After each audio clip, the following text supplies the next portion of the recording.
Tadi kan klaimnya 2% ya, dan setelah dicek oleh David, hasilnya hanya 0,009.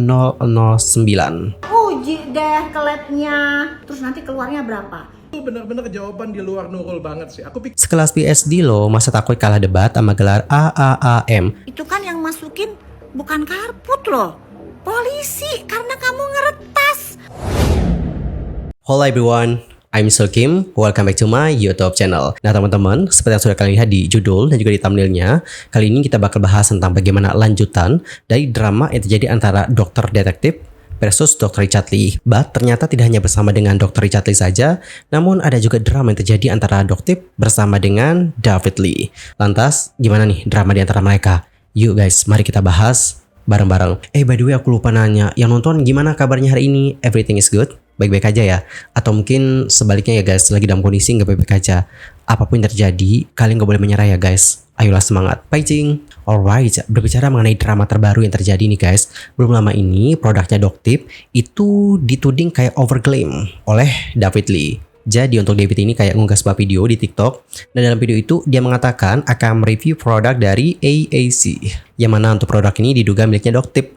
Nah dalam video itu dia lantas mempersilahkan netizen untuk mengecek sendiri nomor BPOM-nya. Dan sama, ini ya guys screenshot yang sudah dibagikan oleh David. Dirinya pun lantas mengatakan ingin bertanya nih, mengapa ya salicylic acid yang persentasenya 2% itu diletakkan lebih awal di komposisinya dibandingkan dengan bahan lain seperti gliserin dengan persentase 4% dan Centella asiatica dengan 3%, seperti yang tertera di bagian poster ini guys. Karena seperti yang sudah kita tahu juga, di bagian ingredients yang terbanyak itu akan ditaruh di depan nih guys. Sementara untuk yang di sini sendiri persentase salicylic acidnya ditulis 2%, sementara untuk yang lainnya ada yang 4%, 3%. Nah itulah yang membuat David bertanya, kenapa ya untuk salicylic acid yang persentasenya di bawah gliserin sama asetika ditempatkan di awal? Kenapa seperti itu? Begitu nih guys. Selain itu dia juga melakukan uji lab nih guys untuk mengecek kandungan salicylic acid dalam produknya Doktif. Tadi kan klaimnya 2% ya, dan setelah dicek oleh David hasilnya hanya 0,009. Ia pun lantas menyimpulkan bahwa produk AAC diduga overclaim. Dan untuk ingredient lainnya, dia juga mengatakan overclaim nih guys, mengingat asam salisilat yang ditulis paling depan di komposisi menunjukkan hasil yang nggak sesuai dengan klaim. David Lee lantas mengatakan bahwa produk ini dulunya dijual bebas di TikTok. Namun dikarenakan sang owner mereview skincare orang, David lantas menuding bahwa ownernya nih itu tahu produknya juga berpotensi untuk dicek dan berpotensi overclaim. Jadi ownernya pun menarik produk tersebut dari peredaran. Lebih lanjut dia mengatakan seperti ini. Kalian langsung simak aja ya guys. aku sudah bilang ya ke kalian ya, gak ada orang yang 100% suci. Tapi edukasilah, jangan berlebihan, jangan angkuh, jangan sombong. Mungkin gak pernah tenar, sekali tenar lupa dari mana kamu berasal. Harus selalu bisa terima kritikan dan masukan dari orang lain. Aku tahu aku nggak akan menang lawan netizen Doktif, tapi aku tetap bongkar demi kebaikan Doktif dan menjunjung kebenaran. Dan aku harap Doktif bisa tahu ya apa yang harus dilakukan sekarang dengan terbongkarnya produk ini. Buat netizen, kalian yang memutuskan produk ini produk sampah atau bukan. Bagiku tetap bukan produk sampah, tapi kurang bermanfaat. Ingat ya, kadang orang baik juga bisa salah. Tapi agar bisnis perskincarean baik dan bersih, tugas kita menegurnya jika beliau sudah di jalan yang salah. Alright, jadi seperti itulah bagaimana tudingan dari David Lee. Lantas, bagaimanakah tanggapan dari Doktif? Nah teman-teman, untuk Doktif sendiri itu sudah mengunggah video, dapat dilihat. Videonya ini bertuliskan tutorial memfitnah dokter detektif. Selain itu tertulis juga peternak buzzer berulah, viral mulu nih. Adapun dalam video itu Doktif mengatakan seperti ini. Hai guys, ketemu lagi dengan Doktif, dokter detektif. Guys, catok. Guys, Doktif baru lihat nih fitnya. Ada yang nyoba fitnah Doktif, ya kan, bilang produknya Doktif overclaim. Di sini Doktif nggak mau ya klarifikasi gitu, debat gitu, karena Doktif tahu ya seorang DLL dan siapa sih namanya tuh DLT. Soalnya nanti kalau nyebutin Soneo sama Sadako dibilangin nanti ada personal gitu, dendam gitu, nggak boleh ya kan. Ya udah inisial deh, 2D, 2D aja ya, 2D. ini memang terkenal banget manipulatif. Kok bisa manipulatif? Kan Doktif punya semuanya buktinya, betapa manipulatifnya kalian ini. Sama satunya lagi, kameramen, panggilannya Ramen. Jadi duo D sama Ramen guys. Ini dua orang itu yang bagian strategi. Kalau Ramen, ini bagian ngekat-ngekat. Jadi supaya berita yang aslinya tuh A bisa jadi Z. Bener guys ya? Oke. Sekarang Doktif mau cari, mau ngasih tahu ke kalian gimana caranya tutorial memfitnah seorang dokter detektif. Tutorial menjelekkan produk Doktif. Nah, caranya ya guys. Sebenarnya sih Doktif nggak mau loh. Emang bener ini kan produknya Doktif. Terima kasih ya. Udah dikasih kesempatan loh buat nge-review produk ini. Makasih. Emang Allah itu luar biasa baiknya sama Doktif. Doktif yang nggak pengen nyebutin produk Doktif dipaksa-paksa, diutik-utik. Ya udah, akhirnya Doktif cerita ya. Ini produknya Doktif, bener. Oke. Kemudian dia pun lantas menjelaskan nih guys bahwa lab SIG yang terbaru itu sudah berbeda dengan lab SIG yang sebelum huru hara ini. Dan untuk informasi aja sebenarnya sudah sampai kita bahas ya di video ini. Yops. Buat yang pernah nonton video ini pasti udah pernah tahu bahwa di sana Doktif itu sempat menanggapi statement dari owner Brandy yang menjelaskan soal peraturan terbaru dari lab SIG. Adapun pada kala itu owner dari Brandy membacakan peraturan itu dengan mengatakan seperti ini. Coba kita simak-simak ya bareng-bareng. Vienna, dan baru hari ini aku mendapatkan informasi yang menurut aku penting ya. Katanya dari pihak SIG, mereka tidak menerima pengecekan suatu produk dalam keadaan tersegel dan bermerek, kecuali yang mengecek itu adalah brand ownernya sendiri. Artinya kalau ada pihak lain yang melakukan pengecekan, harus memindahkan isi produk ini ke dalam kemasan yang kosong. Siapa yang bisa menjamin kalau data yang diedarkan itu valid? Karena keadaan produk yang diterima di lab aja dalam kondisi polosan dan sudah dipindahkan ke tempat lain. Apa tanggapan kalian? Kemudian Dokter pun atas menanggapi dengan mengatakan bahwa aturan yang dibacakan oleh owner Brandy itu baru berlaku sejak huru hara ini. Sementara untuk Dokter sendiri sudah melakukan uji lab jauh sebelum itu.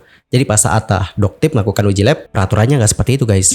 Menurut Dokter, statement dari owner Brandy ini juga seolah-olah ingin menjatuhkan kredibilitas dari Dokter. Dan Dokter juga sudah mengantisipasi kok guys dengan menyerahkan produk yang masih tersegel di laboratorium secara langsung dan divideokan. Baik itu saat repacking maupun di saat pemberian label. Sehingga owner yang nakal ataupun pabrik yang nakal nggak akan bisa berkelik di saat ada masalah ditemukan di produk mereka.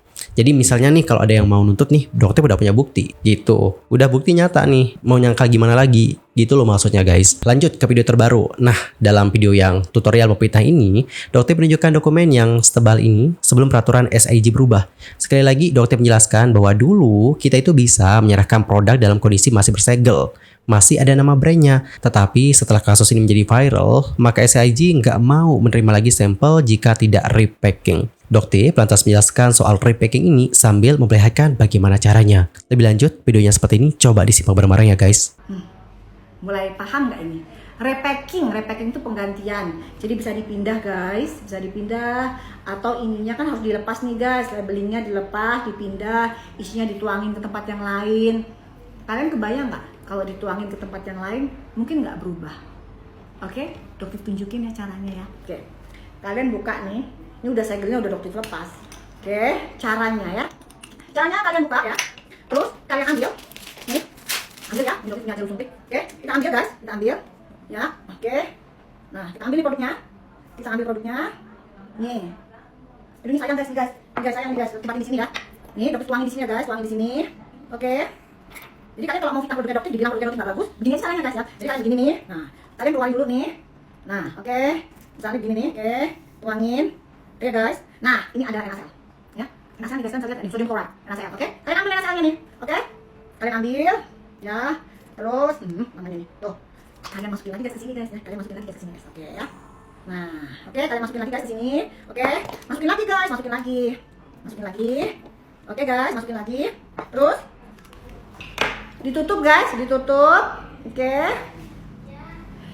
Kirim deh ke labnya, uji deh ke labnya, ya kan? Gitu guys. Terus nanti keluarnya berapa? 0,009. Maka produk Doktif adalah produk yang overclaim. Ih, ketahuan caranya, iya. kamu kurang banyak tuh airnya, harusnya NaCl-nya banyak. Jadi yang di sini yang dicampurnya itu sedikit aja. Jadi nanti keluarnya hasil labnya tidak terdeteksi. Maka produk Doctive full 1000% menipu kalian. Iya, udah itu kena itu. Ya kan? Doctive langsung digiring opini. Doctive adalah dokter yang menipu masyarakat. Ternyata ada siasat, ada tujuan tersembunyi ternyata. Terus udah gitu template-nya bareng lagi. Sekarang saya nggak percaya tuh sama Doctive. Ya kan? Namanya juga peternak buzzer, guys. Kalau ternak buzzer itu template-nya sama semua. By the way, makasih ya udah nge-review produk Doctive. Ya makasih. Nih ditunjukin ya. Doctive tunjukin ke kalian. Kita lanjut ke part berikutnya ya, guys. Jadi kesimpulan yang dapat aku ambil adalah Doctive di sini menduga bahwa produknya juga dapat diperlakukan seperti itu sehingga nantinya terkesan overclaim. Di video part kedua, Doctive juga menunjukkan bagaimana before after dari para konsumen yang menggunakan produknya yang seperti dilihat menunjukkan perubahan yang sangat nyata. Dia pun lantas bertanya, apakah bisa produk overclaim memberikan hasil seperti itu? Dan guys, nggak hanya itu saja, di sini ada juga salah satu pengguna dari produknya Doctive yang juga turut menanggapi tentang isu produknya Doctive. Adapun untuk sang pengguna yang menggunakan produk Doctive itu mengatakan beberapa keganjalan yang dirasa atas pengujian yang dilakukan oleh saudara D. Pertama-tama di sini dia mempertanyakan nih guys kepada mereka yang menuding bahwa produknya Doctive itu overclaim. Dia bertanya nih, jika benar seperti yang dituduhkan, mengapa ya produknya Doctive ini dapat memberikan hasil yang bagus untuk membuat jerawatnya menjadi kering? Karena secara logika aja ya guys, itu kan kandungannya 0,009 itu kan sedikit banget ya. Nah, kalau seandainya emang sekecil itu, kok bisa gitu di wajahnya ngefek sampai ngebuat jerawatnya kering? Kok bisa? Ada yang bisa jelasin? Begitu. Yang kedua, menurut dia nih, maaf secara kasarnya nih, menurut dia Doctive nggak sebodoh itu. Di sini kan Doctive mau berperang ya guys, tapi dia menunjukkan kelemahannya di depan umum. Menurutnya ini nggak mungkin. Benar juga sih. Ya sih, secara logika benar banget sih. Kemudian yang ketiga, tentang dugaan Doctive menjatuhkan produk lain. Nah di sini dia mengatakan bahwa selama ini produk-produk yang Doctive puji nggak selalu membuat nama sebuah brand menjadi jatuh. Ada juga kok produk yang naik karena klaimnya sesuai. So dikarenakan itu, menurutnya ini tuh seimbang. Bener banget sih. Kalau kita lihat-lihat kan nggak semua produk yang Doctive uji overclaim. Banyak kok produk yang sesuai klaimnya, banyak kok yang bagus. Dan yang keempat, dia juga menyinggung nih guys soal peraturan SIG yang telah berubah. Lebih lanjut, dia mengatakan, keempat nih, setahu aku nih, uji lab di SIG itu kan ada perubahan peraturan per September ini. Bener nggak? Sekarang Oktober ya? September kemarin berarti. Bener nggak? Ini uji labnya kapan?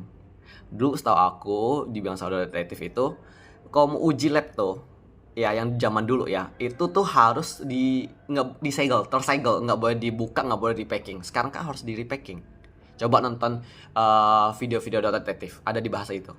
Nah, itu pertanyaan aku bukan membela siapapun, cuma kecurigaan aku sebagai netizen, sebagai rakyat masyarakat umum yang istilahnya masih bisa berpikir lah, nggak telan mentah-mentah. Seperti itu sih.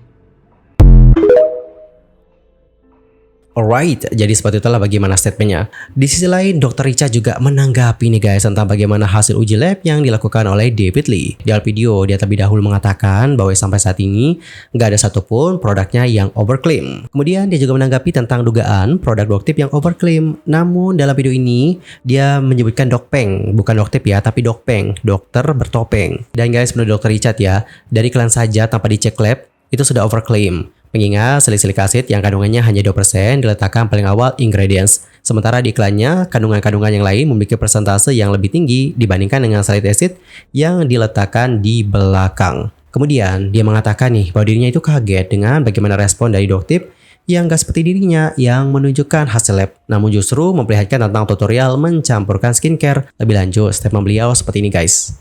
Yang kagetnya itu adalah responnya. Kenapa tuh? Responnya tuh aku kira bakal keren kayak aku kan, keluarin hasil lab. Ini adalah hasil labku, 6 batch berturut-turut gitu kan, keren kan, pakai data kan. Ini ternyata responnya adalah tutorial bagaimana cara menyampurkan skincare. Gak kepikiran ya? Aku sumpah, itu bener-bener di luar Nurul. Itu dokter tuh. Aku bener-bener gak kepikiran cara itu, itu bener-bener jawaban di luar Nurul banget sih. Aku pikir bakal keluar data, ini adalah dataku, hasil lab kayak gitu punya kan. Ternyata bagaimana cara mencampurkan. Ya kalau kayak gitu aku gak kepikir loh. Jangan-jangan apa yang dikerjakan juga seperti itu. Dan juga ini bisa menjadi tutorial untuk brand owner lain kalau dicekin oleh dokter tersebut. Berarti kalau dicek ya cukup bilang bisa jadi beliau juga campur seperti itu dong. Paling enggak, semua produkku sampai detik ini gak ada yang overclaim, gak ada yang berbahaya. Tapi aku yakin sih kalau dia punya datanya, udah dari kemarin sudah dikeluarin datanya. Kemudian di VT yang lain, Dr. Richard membagikan sebuah screenshot komentar-komentar netizen. Komentar-komentarnya seperti ini guys, oke, dapat dibaca sendiri gimana komentar-komentar tersebut. Lalu Dr. Richard mengatakan, ada yang tahu ini maksudnya apa? Di sisi lain, Doktip membagikan tentang bagaimana komentar yang dia berikan di salah satu VT-nya Dr. Richard. Dalam komentar yang dibagikan, Doktip mengatakan seperti ini guys. Ayolah dek, jangan melebar kemana-mana. Diajak adu data and journal, kok malah playing victim? Sekelas PhD loh, masa takut kalah debat sama gelar AAAM? Kebiasaan giring opini ya, jangan punya mental cemen ya dek. Sementara itu, Dr. Richard sendiri sudah menanggapi guys tentang undangan untuk melakukan debat terbuka. Dalam sebuah video, dia membagikan video dari Doktip. Videonya seperti ini, dapat kalian lihat bareng-bareng. Musuhan sama Suneo. Ini ya guys, karakter Doktip itu bukan karakter Suneo ya, yang suka banget drama. Suneo mah. Kalau di sini lakonnya Suneo. Hancur tuh si Suneo. Ih, culas banget sih jadi orang. Gak ada bedanya di antara kakak sama adik. Culas. Tahu dong, kamu juga berarti berkomplot dengan Suneo. Bisa kena pidana loh. Kamu kan tahu produknya nipu. Kalau adik kan PhD. PhD itu sekolah apa enggak sih sebenarnya? Tuh kalau kita sudah ngomongin bully fisik, mohon maaf aku akan keluar. Aku nggak mungkin ikut-ikutan lagi. Alright, jadi seperti itulah bagaimana video yang dibagikan oleh Dr. Richard nih guys. Kemudian dalam postingan ini, Dr. Richard mengatakan, menanggapi undangan debat terbuka, saya tidak bersedia untuk debat terbuka dengan orang yang melakukan bully verbal fisik dan mengajak pengikut untuk mendebar kebencian. Ratusan skincare sudah pernah saya review sejak 7 tahun yang lalu, tapi satupun tidak ada yang saya bully fisik ataupun hina personal. Dan saya tidak ingin pengikut saya untuk ikut-ikutan menebar kebencian. Yang saya inginkan adalah follower saya makin pintar dan cerdas menggunakan skincare dengan baik dan juga benar. Dan dikarenakan situasi ini ditunggangi oleh banyak mafia, maka dengan ini saya pamit dari huru hara ini dan tidak akan menanggapi apapun lagi kecuali untuk melindungi brand saya. DRL. Oke teman-teman, jadi seperti itulah bagaimana statement dari Dr. Richard. Dan sebelumnya ya, sempat juga sih beredar komentar, tapi aku nggak save komentarnya. Jadi dalam sebuah VT, Dr. Richard itu kayak diminta untuk menanggapi tentang tantangan debat dari Doktip. Namun Dr. Richard membalas tidak menerimanya dengan alasan yang sama seperti yang sudah dijelaskan di VT, dikarenakan Doktip itu dituding kayak melakukan bully di sini. Dan pada kala itu Doktip pun sudah menanggapi nih guys tentang dirinya yang dituduh membuli ini. Dan terlebih jelasnya mungkin kita bisa simak ya seperti apa video dari Doktip akan hal tersebut. Hai guys, ketemu lagi dengan Doktip, dokter detektif. Tadi Doktip lihat deh ada VT yang bilang kalau beliau itu nggak mau debat karena ngerasa dibully gitu. Jadi Doktip ngebully adik ya. Kira-kira adik lupa nggak?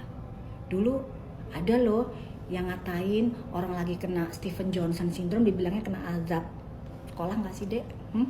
Itu Stephen Johnson syndrome. Nggak ada yang namanya hubungan nama azab. Ntar kalau adik sendiri kena Stephen Johnson syndrome gimana? Bukannya adik sendiri kalau nggak salah punya vitiligo di kaki. Terus dikatain, Doktip ngatain azab gimana? Sakit hati nggak?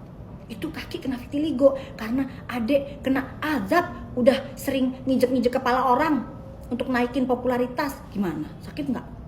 Hatinya digituin. Nggak boleh deh, itu baru namanya ngebully ya. Kalau cuman bilang Doktip ini seneng loh dibilang Doraemon, tau nggak? Doraemon itu udah buntet, gendut, tapi dia punya kantong ajaib. Itu aja sih kelebihannya ya. Jadi jangan lagi nih ngata-ngatain Doktip ngebully. Kan situ ngatain orang azab. By the way, Doktip mau ngajakin adik untuk kita adu data deh ya. Adu data, adu jurnal. Untuk apa? Untuk tontonan masyarakat, agar masyarakat bisa lihat seperti apa kebenarannya ya. Masa sih nggak berani. Di video yang berikutnya, Doktip nge-stitch video dari Dr. Richard yang mengatakan bahwa selama menempuh pendidikan, dirinya nggak pernah diajari bullying. Ajarin nih dari SD, SMP, kuliah, S1, S2, S3. Aku nggak pernah diajarin di sekolah aku bully. Hai adekku sayang, izin stitch ya. Apakah adek lupa dengan apa yang adek lakukan beberapa tahun yang lalu? S1, SD, SMP, SMA, S1, S2, S3. Kalau S3 maaf ya, Doktif nggak percaya. Karena kan S3-nya PhD tuh, bener nggak? PhD-nya sekolahnya di mana dek? Belum dijawab. Itu nggak bully fisik loh. Itu pertanyaan untuk diklarifikasi. Selain itu, beliau juga menanggapi soal panggilan Suneo. Dia bertanya nih, apakah dengan melakukan penyebutan dengan menggunakan karakter Suneo, Dr. Richard merasa terbuli? Mengingat Dr. juga menamai dirinya sebagai Doraemon dalam drama ini. Dan dia juga mengatakan bahwa yang pertama kali memanggilnya dengan sebutan Suneo bukanlah Dr. melainkan Nick. Suneo itu idenya dari Teh NM loh, bukan dari Doktif. Dia pun lantas mengingatkan tentang bagaimana perlakuan dari DRL di masa lampau, termasuk kepada Tashi Atasia. DRL, tolong ya sadar diri. Cuman manggil Suneo itu bukan ngebully. Ngebully fisik. Wah, Tashi itu kan pernah kamu bully. Ya, udah. Masyarakat harus cerdas dan masyarakat sudah cerdas. Masyarakat itu kan kamu bodoh-bodohin. Masyarakat Indonesia adalah masyarakat yang bodoh. Lupa, itu ngebully nggak? Ngebully nggak? Ngebully masyarakat Indonesia nggak? Dikatain bodoh loh masyarakat Indonesia. Lupa sama VT-nya. Mungkin karena kebanyakan bohong ya. Kebanyakan ini nih mulutnya ngujat orang. Jadi lupa sama sikapnya sendiri. Sekarang cari cara gimana biar nama aku masih selamat di mata masyarakat. Supaya aku tetap lebih baik dibanding Doktif. Doktif ini tukang tipu. Lalu Dr. juga menyinggung tentang adik dari DRL yang dituding ngambil brand orang yang inisialnya adalah H. Menurutnya ini tuh sudah termasuk kejahatan. Kamu bilang Doktif itu ngebully dengan pakai nama Suneo. Gimana kejahatan kamu selama ini? Belum lagi adik kamu ngambil brand orang yang inisialnya H.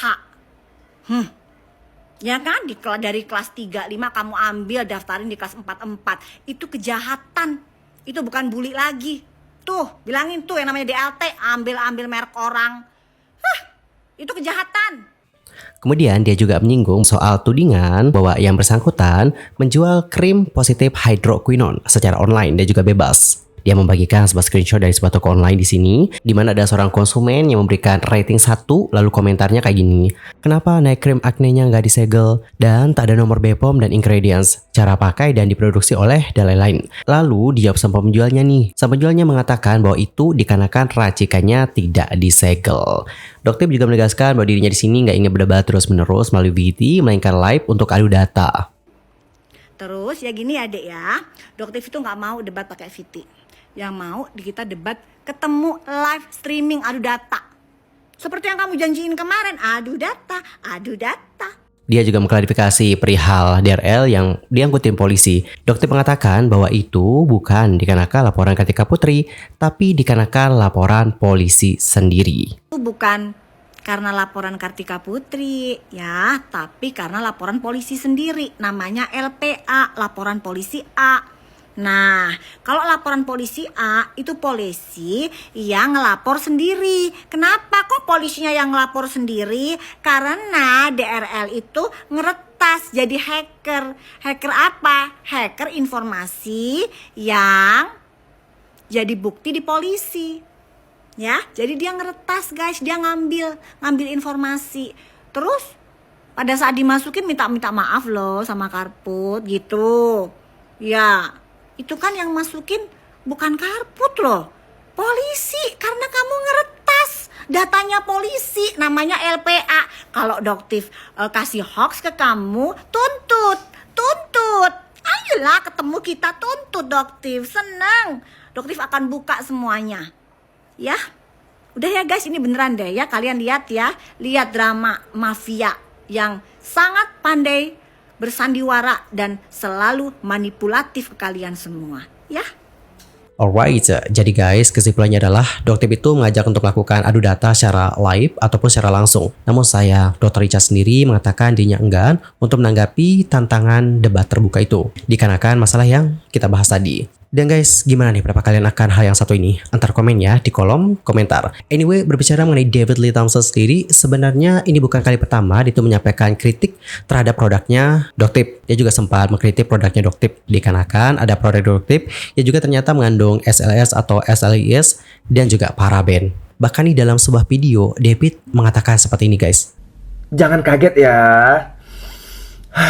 Tarik napas dulu. Kita balik ya. Nih. Dia pakai metil paraben.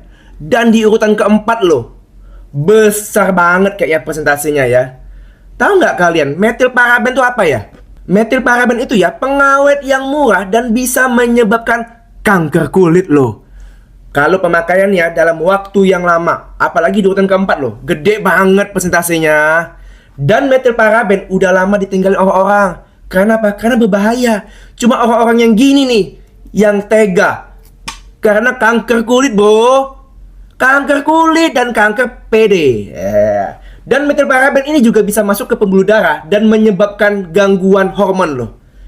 Ini jurnalnya nih. Kalian bisa search di Google ya. Metil paraben untuk kulit. Cek sendiri. Begitu berbahayanya pengawet ini jangka panjang. Kok tega amat sih orang jualan pakai ginian? Dan ini sangat merugikan masyarakat luas. Demi uang ya.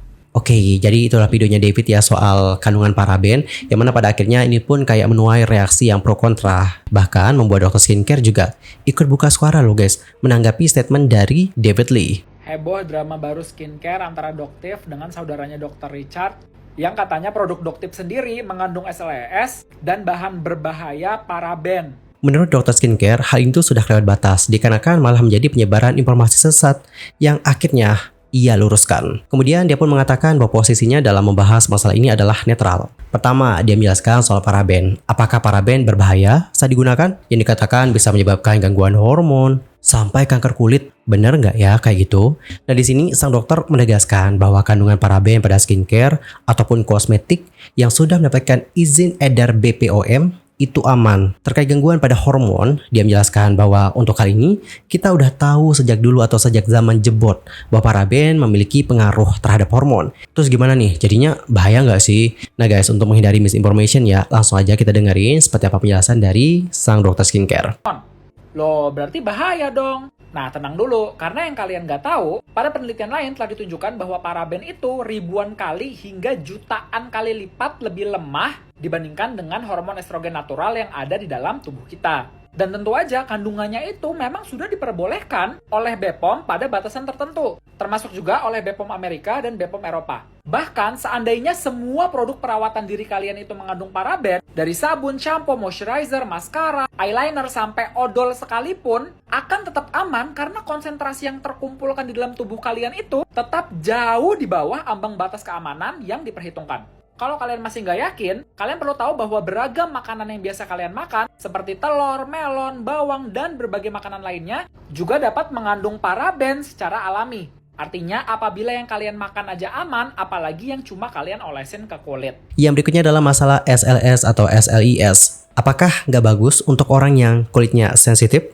Nah di sini dia menegaskan guys bahwa pertama-tama asalkan digunakan dalam batas yang telah diperbolehkan oleh BPOM maka aman. Lalu gimana ya dengan kulitnya yang sensitif? Sang dokter menjelaskan bahwa bahan-bahan tersebut memang bisa menjadi lebih keras dibandingkan dengan bahan pembersih lainnya. Tapi kita itu nggak bisa ngejudge bahwa sebuah produk nggak bagus untuk orang yang kulitnya sensitif hanya dikarenakan ada kandungan SLS ataupun SLIS. Dikarenakan ini semua dipengaruhi oleh bahan lain yang ada di dalamnya dan formulasi secara keseluruhan. Bahkan produk bayi pun dapat mengandung SLS. Dia pun lantas menyimpulkan, baik itu produknya Doctip ataupun produknya Dr. Richard, mau murah ataupun mahal, kita nggak bisa mengatakan bahwa produk tersebut bagus ataupun jelek, hanya berdasarkan ada atau tidaknya kandungan SLS ataupun SLIS.